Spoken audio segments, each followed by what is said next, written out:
আবারও সালাম দিচ্ছি দয়ার লক্ষ্যে সকলে আমার সালামের জবাব উচ্চ কণ্ঠে দিবেন আসসালামু আলাইকুম ওয়া রাহমাতুল্লাহ।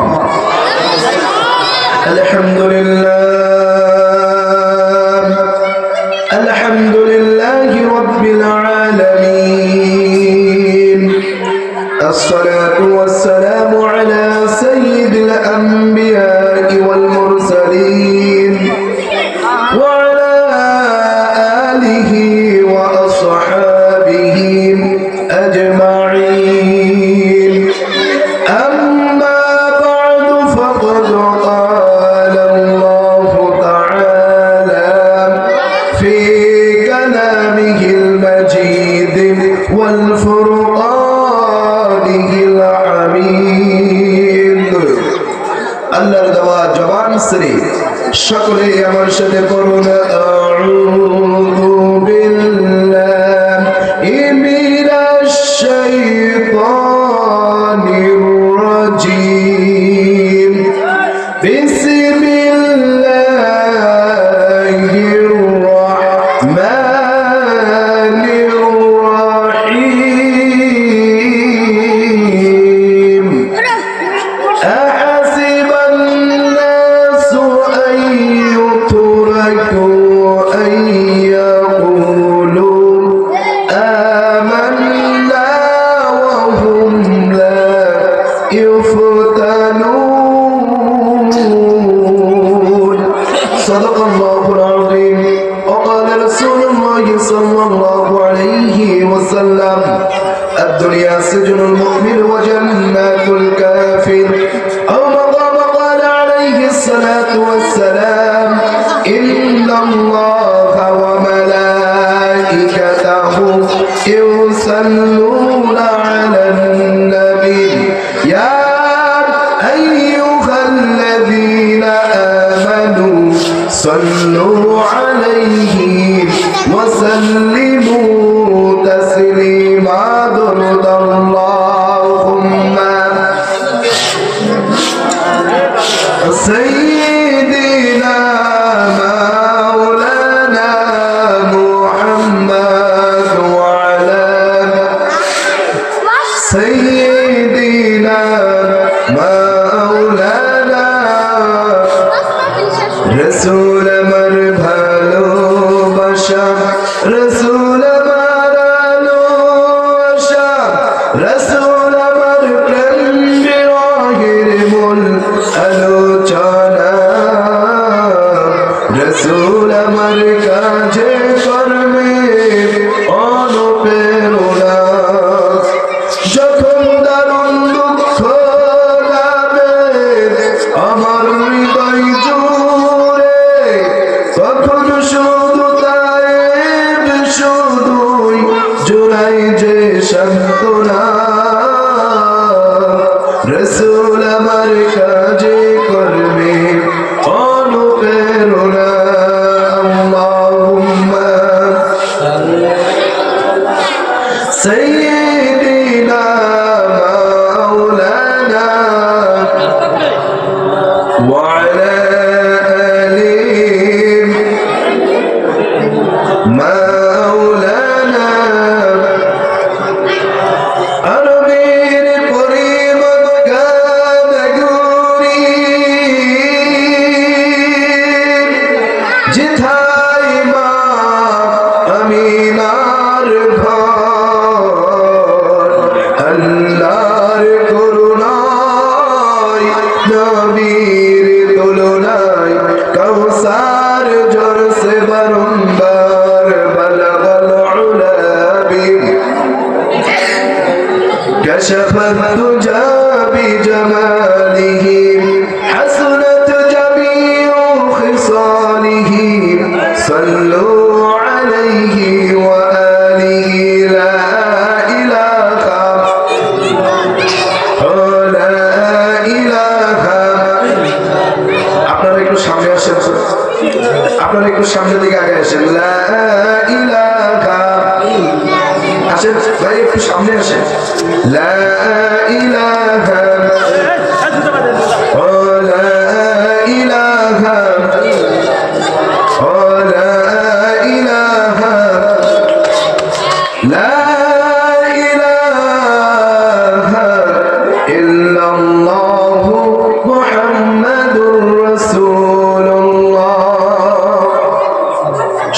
জবান ছেড়ে বলি সাল্লাল্লাহু আলাইহি ওয়াসাল্লাম। পৃথিবীর মানচিত্রে শতাধিক দেশের মাঝে ছোট্ট একটি দেশ, অসংখ্য অগণিত মসজিদ মাদ্রাসা দিয়ে সাজানো আমাদের প্রিয় মাতৃভূমি বাংলাদেশ। কথা বলুন ঠিক কিনা? এখানে যে কয়জন আছেন আমি সবাইকে খালিদ বিন ওয়ালিদের উত্তরসূরি চাই। যে ভাইয়েরা বাহিরে দুই পাশে দাঁড়িয়ে আছেন এরা যদি আসে আমার বিশ্বাস এরকম আর 5টা প্যান্ডেল লাগবে। কথা বলেন, কথা বলতে হবে, ওয়াজ আপনারা করবেন, আমরা খালি একটু খালি জবান দেব। পারবেন তো? কথা বলছেন না কেন? পারবেন তো? যে ভাইরা খুব চালাকি করতেছে সময় মতো যাব, কখন? সময় মতো। কিন্তু ও দাদু ভাই রাস্তার মোড়ে দাঁড়িয়ে থেকে চিন্তা করতেছে সময় মতো যাবো, পটলা নিব, বাড়িতে যাব, তার আগে আজরাইল দেখো তোমার সামনে এসে খারাপ হয় কিনা। ঠিক কিনা?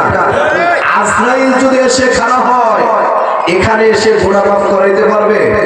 জোরে বলেন, করাইতে পারবে?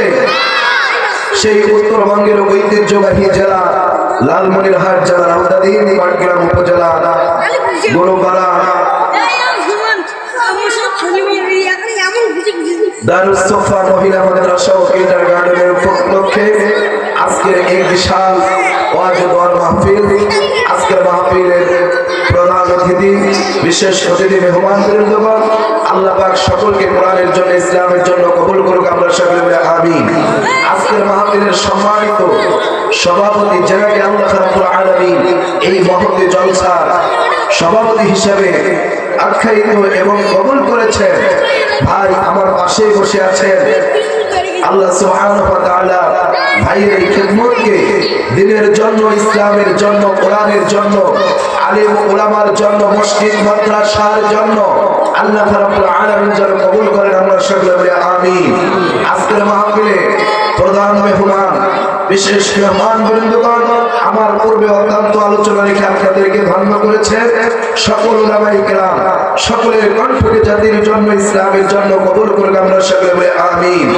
এই মুহূর্তে সেই মহান আল্লাহ জাল্লা শানুর দরবারে শুকরিয়া জ্ঞাপন করব যে মহান রব পৃথিবীর সমস্ত কাজ থেকে পাড়ি করে এই শীতের মাঝে এখানে আসার এবং বসার সুযোগ করে দিয়েছেন। কে? আওয়াজ, আরেকটু আওয়াজ হবে, বলেন কে? আরেকটু জোরে বলতে হবে কে? আসমানের মালিক কে? জমিনের মালিক কে? কুল কায়নাতের মালিক কে? আমরা প্রশংসা করব কার? একমাত্র প্রশংসা পাওয়ার যোগ্য কে? সেই মহান রবের দরবারে শুকরিয়া জ্ঞাপন করছি। সকলেই বলি আলহামদুলিল্লাহ। অসংখ্য দরুদ সালাম বিশ্বনবী, বিশ্ব মানবতার মুক্তির দিশারি দুলালে আমিনা শাইখে Medina leader of the world জগৎগুরু বিশ্বনবীর শানে ওই আকাশের বাতাসকে আবেদন করে, ও বাতাস তুমি যখন এই দারুস সোফা মহিলা মাদ্রাসার মাঠ থেকে বইতে বইতে ইন্ডিয়া পাড়ি দিয়ে, আটলান্টিক মহাসাগর পাড়ি দিয়ে যখন সুদূর সোনার মদিনায় চলে যাবে, এই উম্মতদের দরুদটুকু আমার দয়ার নবীর রওজা মোবারকে পৌঁছে দিও। আমরা সকলেই জবান ছেড়ে বলছি সাল্লাল্লাহু আলাইহি ওয়াসাল্লাম। আজকের এই মাহফিলে আসতে পেরে, বসতে পেরে খুশি না বাজার? জোরে বলেন খুশি না বাজার? যারা রাস্তায় দাঁড়িয়ে আছে তারা মনে হয় আমাদের চাইতে বেশি খুশি। কথা বলেন ঠিক কিনা? এই মাহফিলে আসতে পেরে, বসতে পেরে আমরা হয়েছি খুশি। কথা বলেন ঠিক কিনা? এখানে বসলে লাভ না লস?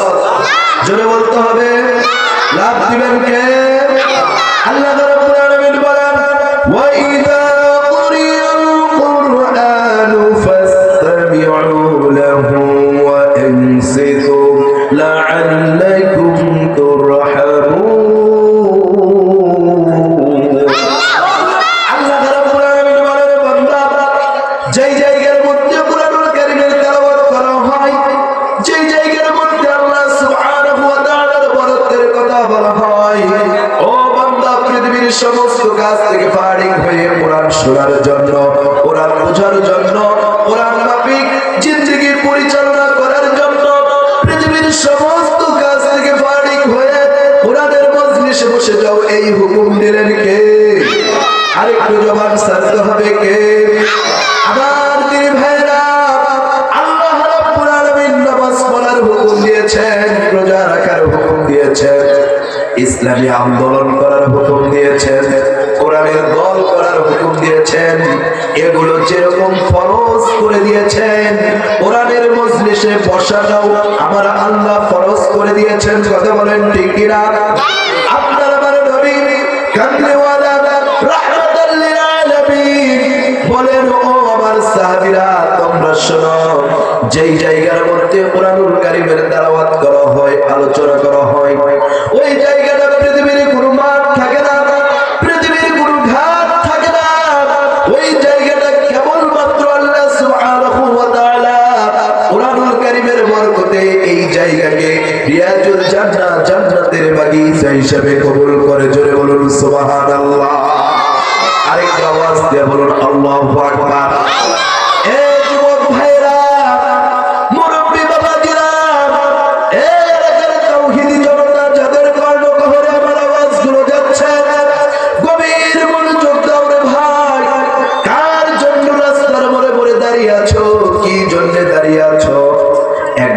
চিন্তা করেছ যেই কবরের ভিতরে হযরতে আম্মা জান ফাতেমার লাশ যখন রাখা হবে, হযরতে আবু জার গিফারি রাদিয়াল্লাহু তাআলা আনহু গর্ব করে বলতেছিল, এ কবর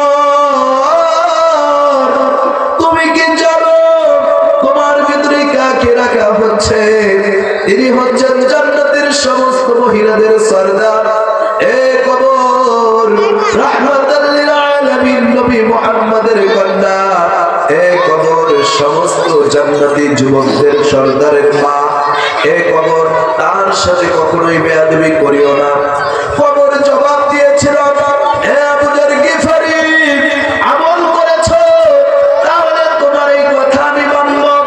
যদি আমল তোমার ঠিক থাকে, কবরের সাহাবারা যদি তোমার ঠিক থাকে, আমার দিদি ভাইরা কবর বলে আমি তার সাথে ভালো আচরণ করব। আমার যুবক ভাইরা দেখো, আজরাইল যদি এই মুহূর্তের ভিতরে আমাদের সামনে চলে আসে, তওবা করার সুযোগ পাবো না। আমার আল্লাহ বলেন, কোরআনের মজলিসে বসার সাথে সাথে আমি আল্লাহ সুবহানাহু ওয়া তাআলা ওই সমস্ত বান্দাদের জন্য নগদ নগদ 2টা পুরস্কার দান করি। কয়টা? জোরে বলেন, আরেকটু আওয়াজ দিয়ে বলতে হবে, কয়টা? 2টা পুরস্কার দান করেন। 1 নাম্বার পুরস্কার হচ্ছে আমার আল্লাহ বলেন, ইলা মাগফিরাতিন মির রাব্বিকুম ওয়া জান্নাতুন আরদুহাস সামাওয়াতি ওয়াল আরদ। জোরে বলুন আল্লাহু আকবার। বান্দা, কোরআনের মজলিসে বসার সাথে সাথে আমি আল্লাহ তোমাদের জীবনের গুনাহগুলোকে মাফ করে দেই। শুধুমাত্র গুনাহগুলোকে মাফ করে দিয়ে ক্ষান্ত হই না, ওই গুনাহগুলোকে নেকিতে রূপান্তরিত করে দিয়ে আসমান এবং জমিনের ফাঁকা জায়গাগুলো নেক দিয়ে ভরপুর করে দেই। আর করে আমার দিদি ভাইরা, আল্লাহ রাব্বুল আলামিন বলেন 2 নম্বর পুরস্কার, ইন্নাল্লাযীনা আমানু ওয়া আমিলুস সালিহাতি কানাত লাহুম জান্নাতুল ফিরদাউসি নুজুলা। আল্লাহ রাব্বুল আলামিন বলেন, যারা ভালো কাজ করেছে, সৎ কাজ করেছে, সৎ কাজের সাথে সঙ্গ ছিল, আমি আল্লাহ ওই সমস্ত মানুষদের জন্য নগদ নগদ জান্নাতের সুসংবাদ দিচ্ছি। এমন একটা জান্নাত তাদেরকে দিব, যেই জান্নাতটা হচ্ছে রিয়াজুল জান্নাহ, জান্নাতুল ফিরদাউস। এই জান্নাতের উপরে আর কোনো জান্নাত হতে পারে না। জোরে বলুন সুবহানাল্লাহ। আমার দিদি ভাইরা, এরকম প্যান্ডেল আগামীকাল হবে না, এরকম পরিবেশ আগামীকাল হবে না। কথা বলেন ঠিক কিনা? রাস্তায় দাঁড়িয়ে না থেকে মাহফিল প্যান্ডেলে বসে যাও। এখানে বসলেই কপাল বুলন্দ করে দিবেন কে? এখানে বসলে আল্লাহর কাছে চাও, ওই আল্লাহ সুবহানাহু ওয়া তাআলা তোমার আমার জীবনের সমস্ত গুনাহগুলোকে মাফ করে দিবেন। কথা বলেন ঠিক কিনা? ওই আল্লাহর কাছে চাও। লেখাপড়া করেছো, লেখাপড়া শেষ করেছো, চাকরি হচ্ছে না, হালাল রিজিকের ফয়সালা হচ্ছে না, কোরআনের মজলিসে বসো, বসার পরে আল্লাহর কাছে চাও, আল্লাহ আমি কোন মালিকের কাছে দোকানে হাত উত্তোলন করে চাচ্ছি না গো আল্লাহ, ও আল্লাহ তুমি আমার জন্য একটা হালাল রিজিকের ফয়সালা করে দাও। চাকরির ব্যবস্থা করে দিবেন কে?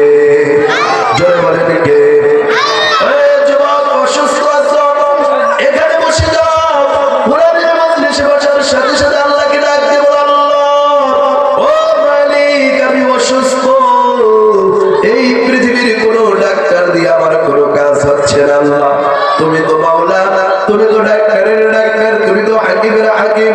ও রব্বে কারীম, তুমি আমার জীবনে যা কিছু রোগ ব্যাধি দিয়েছো, অসুস্থতা দিয়েছো আল্লাহ তুমি মাফ করে দাও।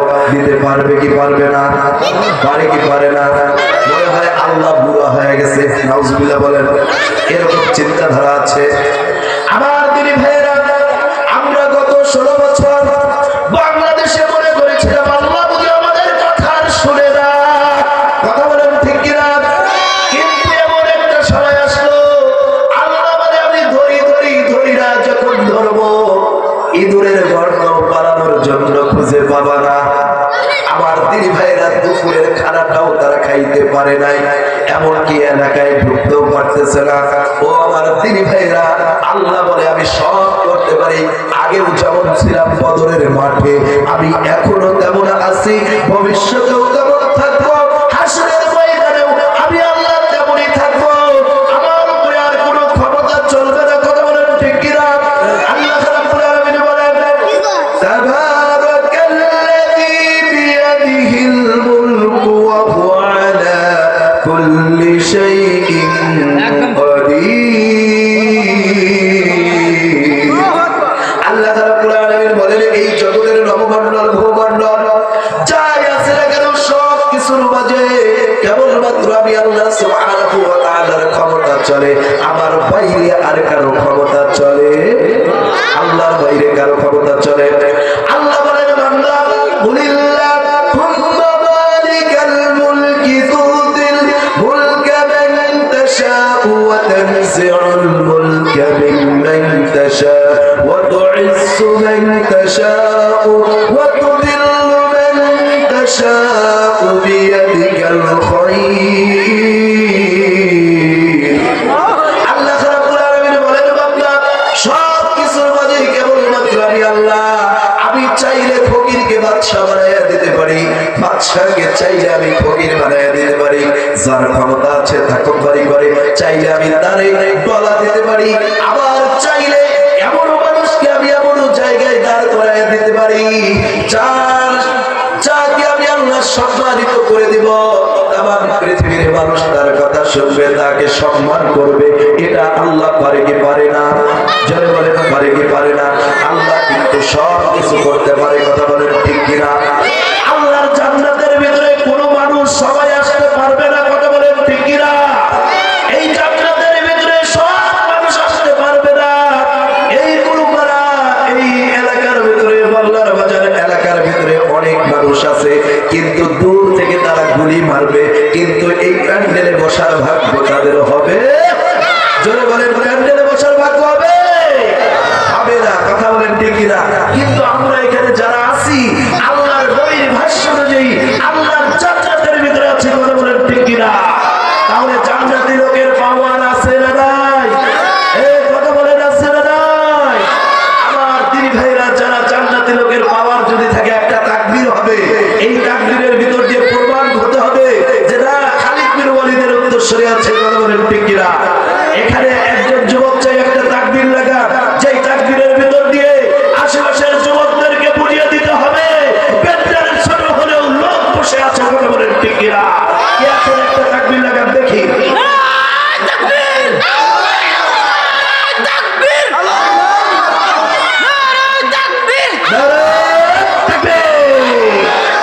আল কোরআনের আলো, কোরআন সুন্নাহর আলো, আল হাদিসের আলো, আলেম ওলামার আলো, মাদ মসজিদ মাদ্রাসার আলো, নারে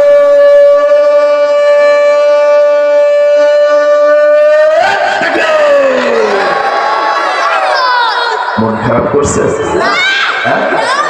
বাইরের লোক যেন না শুনে, খালি আমরা শুনবো, কথা বলেন ঠিক কিনা? এই ভাইয়েরা আপনারা একটু বসে গেলে তো কাজ হয়ে যায়। বসে না কেন, সবাই একটু বসে যান ইনশাআল্লাহ। সম্মানিত প্রিয় উপস্থিতি, আমি আর যদি 10 মিনিট কথা বলি আপনারা কি মন খারাপ করবেন? মন খারাপ করবেন? আমি আর 10 মিনিট কথা বলবো, আমি যে আয়াতিকারী তেলাওয়াত করছি এটার উপরে কথা বলে আপনাদের কাছে বিদায় নিয়ে, আপনাদের কাছে দোয়া নিয়ে আমি আশরাফুল ইসলাম আশিক এখান থেকে আপনাদের কাছ থেকে চলে যাব, 10 মিনিট কথা বলবো, 10 মিনিটের মধ্যে সবাই বসে যাবে। 10 মিনিটের ভিতরে আমি আশা করি এই প্যান্ডেলে আর জায়গা থাকবে না ইনশাআল্লাহ। কথা বলেন ঠিক কিনা? আরেকটু আওয়াজ দিয়ে বলতে হবে ঠিক কিনা? আমার তিনি ভাইরা, যে আয়াতে কারিমা তেলাওয়াত করেছি, এই আয়াতে কারিমার ভিতরে আমার আল্লাহ সুবহানাহু ওয়া তাআলা বলছেন যে আহাসিবান নাস আইয়ুতরাকু আইয়াকুলু আমান্না ওয়া হুম লা ইফতারুন। জোরে বলুন আল্লাহু আকবার। আল্লাহ সুবহানাহু ওয়া তাআলা বলছেন, বান্দা তোমরা মুখে মুখে ঈমানদার দাবি করলা, তোমরা নিজে নিজে মুত্তাকি দাবি করলা, তোমরা নিজে নিজে পরহেজগার দাবি করলা, আর বললা আমার চাইতে আর ভালো মানুষ কেউ নাই। কথা বলেন ঠিক কিনা? আল্লাহ বলছেন যে এই কথা বললে কাজ হবে না, এই কথা বলার আগে আমি আল্লাহর ঈমানের অগ্নি পরীক্ষা দিতে হবে। কথা বলেন ঠিক কিনা? ঈমানের অগ্নি পরীক্ষার মধ্য দিয়ে এই বাংলাদেশ 5ই আগস্টের ভিতরে আবার নতুন করে স্বাধীন হয়েছে। কথা বলেন ঠিক কিনা? আমার দিনী ভাইয়েরা, ওই সময়ের ভিতরে ইসলামী আন্দোলনের কর্মীগুলো বাংলাদেশের প্রতিটি জায়গা থেকে তারা যদি গর্জিয়ে না উঠতো ফ্যাসিবাদ সরকারের বিপক্ষে, এই বাংলাদেশে এতক্ষণ আমরা এভাবে স্বাধীনভাবে কথা বলতে পারতাম না। কথা বলেন ঠিক কিনা? আমাদের কথা বলার সুযোগ ছিল না। বাংলাদেশের যেই জায়গায় যাইতাম সেই জায়গায় বলতো, হুজুর আপনি কি টপিকের উপরে কথা বলবেন, ওই কথাগুলো আমাদেরকে একটু শোনা, না হলে আমরা যে বিষয়গুলো দিব এই বিষয়গুলো নিয়ে আপনাদেরকে ওয়াজ করতে হবে। এরকম কথা হাজার মাহফিল থেকে আমাদেরকে বলা হয়েছে। কথা বলেন ঠিক কিনা? স্বাধীনভাবে আমরা কথা বলে যাচ্ছি। আল্লাহ বলছেন ঈমানের অগ্নি পরীক্ষা না দিলে ঈমানদার হিসেবে আমি আল্লাহ তোমাদেরকে গণ্য করব না। আল্লাহ রাব্বুল আলামিন বলেন, আহাসিবান নাসু আইয়ুতরাকু আইয়াকুলু আমান্না ওয়া হুম লা ইফতানুন। জোরে বলুন আল্লাহু আকবার। আল্লাহ রাব্বুল আলামিন বলেন, ও পৃথিবীর মানুষেরা, তোমরা কি জানো তোমরা মুখে মুখে ঈমানদার দাবি করতেছো, কিন্তু ঈমানদার দাবি করলেই তো তোমরা ঈমানদার হতে পারবে না। ঈমানদার হতে গেলে ঈমানের অগ্নি পরীক্ষা তোমাদেরকে দিতে হবে। জোরে বলুন আল্লাহু আকবার। আমার দিনী ভাইরা, ঈমানের অগ্নি পরীক্ষা নবী আলাইহিস সালাতু ওয়াস সালাম দিয়েছেন। ঈমানের অগ্নি পরীক্ষা সাহাবায়ে কিরাম দিয়েছেন। 5 মিনিটের মধ্যে শেষ করে দেব ইনশাআল্লাহ। ঈমানের অগ্নি পরীক্ষা সাহাবায়ে কিরামেরা দিয়েছে। ঈমানের অগ্নি পরীক্ষা নবী আলাইহিস সালাতু ওয়াস সালাম দিয়েছেন। তাদের মধ্যে একজন নবী যার নাম হচ্ছে হযরত আইয়ুব আলাইহিস সালাতু ওয়াস সালাম। হযরত আইয়ুব আলাইহিস সালাতু ওয়াস সালাম এত সুন্দর যুবক ছিলেন। আল্লাহ পাক তাকে এত সুন্দর চেহারা দিয়েছিল। আমার দিনী ভাইরা, এই পৃথিবীর জমিনে অসংখ্য নবীরা কিন্তু এসেছিল, যাদের মধ্যে আল্লাহ সুবহানাহু ওয়া তাআলা 3 জন নবীকে এত সুন্দর চেহারা দিয়েছিল, যার মধ্যে একজন হচ্ছে হযরত ইউসুফ আলাইহিস সালাতু ওয়াস সালাম। হযরত ইউসুফ নবীকে আমার আল্লাহ পাক এত সুন্দর চেহারা দিয়েছিল। তারপরে যাকে চেহারা দিয়েছিল তিনি হচ্ছেন হযরত আইয়ুব আলাইহিস সালাতু ওয়াস সালাম। আর এক নম্বরে যাকে চেহারা দিয়েছিলেন, যার চেহারার একটা হাজার যুবক, যার বিপক্ষে এত কথা বলা হয়, যাকে না দেখার কথা বলা হয়, ওই মানুষটার কাছে গেলে সমস্ত মানুষ তার প্রেমে পাগল হয়ে যায়। তিনি আর কেউ নয়, তিনি হচ্ছেন আমাদের নবী, নবী মুহাম্মদুর রাসূলুল্লাহ সাল্লাল্লাহু আলাইহি ওয়াসাল্লাম। জোরে বলুন আল্লাহু আকবার। আমার দিনী ভাইয়েরা, অসংখ্য নবী আলাইহিস সালাতু ওয়াস সালামের ভিতরে থেকে হযরত আইয়ুব আলাইহিস সালাতু ওয়াস সালাম ওই মুহূর্তের ভিতরে একজন যুবক ছিলেন। আমার আল্লাহ পাক হযরত আইয়ুব নবীর পরীক্ষা দিয়েছিল। হযরত আইয়ুব আলাইহিস সালাতু ওয়াস সালামকে আল্লাহ রাব্বুল আলামিন এত পরীক্ষা দিয়েছিল। শুধুমাত্র তাই নয়, হযরত আইয়ুব আলাইহিস সালাতু ওয়াস সালামের অনেকগুলো স্ত্রী ছিল। এই স্ত্রীগুলোর মধ্য দিয়ে হযরত আইয়ুব নবীর জন্য অনেক মেয়েরা পাগল ছিল স্বামী বানানোর জন্য, কিন্তু হযরত আইয়ুব নবী একজন মেয়ের পাগল ছিল। আমার দিনী ভাইরা, ওই মেয়ের নামটা হাদিস শরীফের ভিতরে, কোরআনুল কারীমের ভিতরে এসেছে বিবি রহিমা। জোরে বলুন আল্লাহু আকবার। ওই বিবি রহিমা জন্য আমার আপনার নবীর উত্তরসূরি আইয়ুব নবী কিন্তু পাগল ছিল, বিবাহ করলেন, কিন্তু আল্লাহ রাব্বুল আলামিন বলেন ওয়া মাকারু ওয়া মাকারাল্লাহ ওয়াল্লাহু খায়রুল মাকিরিন। আমি আল্লাহ যা করি সেটা পৃথিবীর মানুষ করতে পারে না। আমি আল্লাহর মক্করটাই হচ্ছে বড়, আমি আল্লাহর মক্কর হচ্ছে বড়। কথা বলেন ঠিক কিনা? হযরত আইয়ুব আলাইহিস সালাতু সালামের শরীরের ভিতরে চুলকানি দিয়ে দিলেন। আমার দিন ভাইরা, কাবসরা দিয়ে একটা দুইটা বছর নয়, হযরত আইয়ুব আলাইহিস সালাতু সালামকে 18টা বছর আমার আল্লাহ পাক পরীক্ষা করেছেন। কয় বছর? 18টা বছর পরীক্ষা করলেন। আইয়ুব আলাইহিস সালাতু সালামের শরীরের ভিতরে খসরা ঘা হওয়ার কারণে ওই মুহূর্তের ভিতরে কিন্তু আইয়ুব নবী বলতেছিল, হয়তো আমার আর সমাজের লোকেরা, স্ত্রীরা কেউ আমাকে ভালোবাসে না, কিন্তু ওই মুহূর্তের ভিতরে একজন স্ত্রী আইয়ুব নবীকে ছাড়েন নাই, তিনি হচ্ছেন বিবি রহিমা। এই বিবি রহিমা আইয়ুব নবীর খেদমত করতো। আইয়ুব নবী আল্লাহকে ডাক দিয়ে বলতো, ও রব্বে কারীম, এই মুহূর্তের ভিতরে আমি আর কি করব?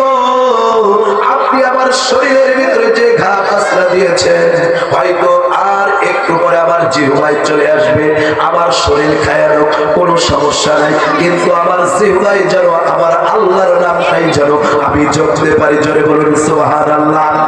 আমার দিনী ভাইরা, হঠাৎ করে আইয়ুব আলাইহিস সালাতু সালাম তার স্ত্রীকে ডাক দিয়ে বলছেন, ওগো স্ত্রী, এই মুহূর্তের ভিতরে পেটের ভিতরে ক্ষুধা, আমার জন্য একটু খাদ্যের ব্যবস্থা করো। আইয়ুবের স্ত্রী ওই মুহূর্তের ভিতরে খাদ্যের জন্য গ্রামে চলে গেলেন কাজ করার জন্য। কেউ আইয়ুব আলাইহিস সালাতু সালামের স্ত্রীকে কাজে দেয় না। কেন দেয় না?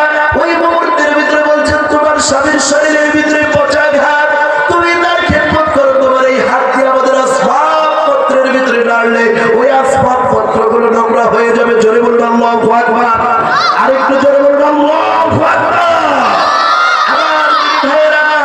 যাইতে যাইতে এমন একটা পর্যায়ে চলে গেল, একটা বাড়িতে যাওয়ার কারণে এই মুহূর্তের ভিতরে বলছে, তোমার কোনো কিছু চাই না, হ্যাঁ তবে একটা জিনিস দিলে তোমার স্বামীর জন্য খাদ্য দিতে পারি। বলছে সেটা কি? বলছে তোমার মাথার কেশ যদি কেটে আমার কাছে বিক্রি করতে পারো, তাহলে আমি তোমাকে খাদ্য দিতে পারি। জোরে বলুন আল্লাহু আকবার। আমার দিনী ভাইয়েরা, এরকম 2 দিন কেশ বিক্রি করে স্বামীর জন্য খোরাক নিয়ে আসলো। এই এলাকার মা বোনেরা, গভীর মনোযোগ দাও না, তোমাদের মতো মা ছিল বিবি রহিমা। জোরে বলুন আল্লাহু আকবার। স্বামীর জন্য এত খেদমত করেছে, স্বামীকে ছেড়ে কোথাও যায় নাই, এত লাঞ্ছনা বঞ্চনা সহ্য করেছে। আমার আল্লাহ সুবহানাহু ওয়া তাআলা হযরত বিবি রহিমার সম্মান আল্লাহর কাছে অনেক দামি হয়ে গিয়েছে। জোরে বলুন আল্লাহু আকবার। শেষে গিয়া যেই খাদ্যটা নিয়ে আসলো, হযরত আইয়ুব আলাইহিস সালাতু সালাম ডাক দিয়ে বলছে, ও রহিমা, আপনার কাছে তো কোনো টাকা নেই, পয়সা নেই, কেউ আমাকে কাজে নেয় না, কিন্তু তুমি এই খাদ্যগুলো কোথায় পাইলা? এই কথা বলার সাথে সাথে বলছে, স্বামী গো, আমি কোনো অবৈধ পন্থায় টাকা ইনকাম করি না। কথা বলেন ঠিক কিনা? আজকে অবৈধ পন্থায় টাকা ইনকাম আছে না নাই? রাত 12টার পরে লাইভে গিয়ে শরীরের প্রদর্শনী দেখাইয়া আজকে হাজার হাজার, 20,000, 50,000, লক্ষ টাকা ফেসবুকে ইনকাম করছে। কথা বলেন ঠিক কিনা? সম্মানিত প্রিয় উপস্থিতি, হযরত আইয়ুব আলাইহিস সালাতু সালাম ওই মুহূর্তের ভিতরে বলছে, ও স্ত্রী, তুমি এই টাকা খাদ্য কোথায় পাইলা? মাথার কেশ যখন খুলে দিয়েছে, দেখে চুল নাই, যেই চুলের প্রেমে হযরত আইয়ুব নবী পাগল ছিলেন। জোরে বলুন আল্লাহু আকবার।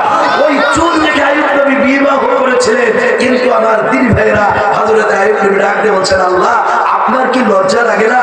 ও রব্বে কারীম, আমি যেই কারণে মেয়েটাকে বিবাহ করলাম, শেষ ওইটা বিক্রি করে আমাকে খাওয়ানো হলো, ও আল্লাহ, আমি কি করব? আল্লাহ বলে, আইয়ুব নবীর কাছে যা, গিয়ে ফর্মুলা দেখিয়ে দে।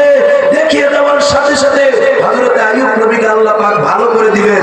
আমার দিনী ভাইরা, কি কারণে ভালো হয়েছে? অনেক লম্বা কাহিনী হুজুর চলে আসছে, কিন্তু আমাদের সর্বোপরি একটা কথা হলো, ইমানের অগ্নি পরীক্ষা দিতে হবে। কথা বলেন ঠিক কিনা? ইমানের জন্য প্রতিটি মুহূর্তে প্রস্তুত থাকতে হবে। যদি প্রস্তুত থাকতে পারি, দুনিয়ার সম্মান, আখিরাতের সম্মান, কবরের সম্মান, হাসরের ময়দানে রাসূলুল্লাহর সাথে জান্নাত। কথা বলেন ঠিক কিনা? আল্লাহ রাব্বুল আলামিন আমাদের সকলকে কোরআন মাফিক জিন্দেগি পরিচালনা করার মতো সুযোগ করে দেন, এই আশাবাদ ব্যক্ত রেখে আমি আলোচনা শেষ করব এবং এই মুহূর্তে ধন্যবাদ জানাই মাওলানা রফিকুল ইসলাম সাহেবকে। উনি ওনার বাড়ির ভিতরে ছোট পরিসরে যে মাদ্রাসাটি করেছে, আমরা দোয়া করি এই মাদ্রাসা যেন আগামী দিনে এই এলাকার দ্বীনের মার্কাজ হিসাবে আল্লাহ রাব্বুল আলামিন যেন কবুল করেন। আমরা সকলে বলে আমিন। এই মাদ্রাসার প্রতি আমাদের সাপোর্ট ভালোবাসা থাকবে কি থাকবে না? আমার অ্যাডভোকেট ভাই যেভাবে প্রথম দিন থেকে যেভাবে সাপোর্ট দিতেছে, ইনশাআল্লাহ আমি মনে করি আগামী 2-1 বছরের মধ্যে এই মাদ্রাসা দ্বীনের মার্কাজ অনেক বড় মাদ্রাসা হবে। কথা বলেন ঠিক কিনা? আমরা সবাই বাচ্চা দিয়ে সহযোগিতা করব, রফিকুল সাহেবকে অর্থ দিয়ে সহযোগিতা করব, সর্বসাকুল্যে মেধা দিয়ে এবং বুদ্ধি দিয়ে সহযোগিতা করতে চাই কি চাই না? এই আশাবাদ আমার অ্যাডভোকেট ভাই সহ রানা ভাই আসবেন এবং যারা আছে সকলের কাছে এই আশা করে আমি আপনাদের জন্য দোয়া করি, আপনারাও আমার জন্য দোয়া করবেন। এই আশাবাদ ব্যক্ত রেখে আমি আমার আলোচনা এখানে শেষ করছি। ওয়া আখিরু দাওয়ানা আলহামদুলিল্লাহি রাব্বিল আলামিন। আসসালামু আলাইকুম ওয়া